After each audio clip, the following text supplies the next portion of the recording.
Steve in Arlington, you're on the Bet US caller line on Sikkim 365 Radio. Thanks for your call, Steve.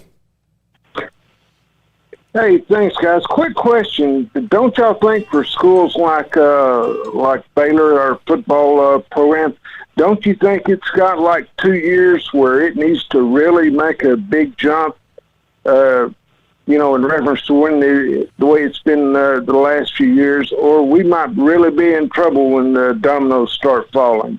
I don't know if that's necessarily the case. It's like a must-have 2 good years, but I do think that it can't hurt. I mean, it cannot hurt for them to be, noticeably better this year and fun to watch. Hey, you talking about Baylor? Yeah. I think that they're on the right track. I think that they have a good amount of talent. I think, obviously that quarterback question needs to be answered sooner rather than later, which they're in the process of figuring out. But no, I think I don't think that this is a make or break year and that they got to win 7 games and go bowling for them to last as a program or last amongst the conferences, the power conferences. But, they do need to be mindful of it. You can't just rest on basketball's laurels and think that, football's not going to matter in the big equation, and you certainly would rather be in a position like Iowa State is right now than be in a position like Baylor is in right now, just for the sake of your argument and the strength of your athletic department. But, I don't have a concern that if they go 6-6 or something this year, that all of a sudden, they're not going to find a home in the Big 12 moving forward, however that looks, or elsewhere.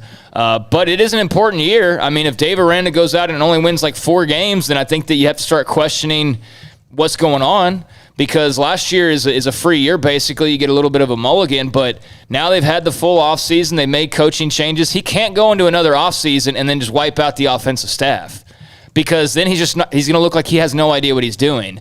So what is critical this year is to actually look like you know what you're doing on offense. Hopefully the defense just keeps improving. It was solid last year, but it could be a lot better.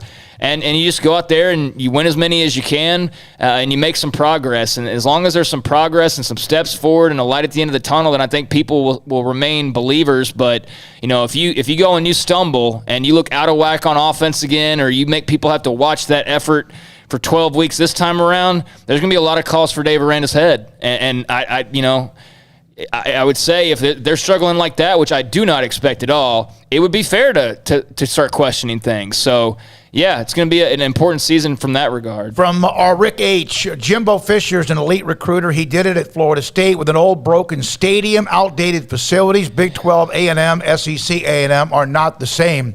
I don't think anyone has ever disagreed with that. I think A&M fans are taking this a little too personal. Yeah. That comment, because it wasn't intended as personal.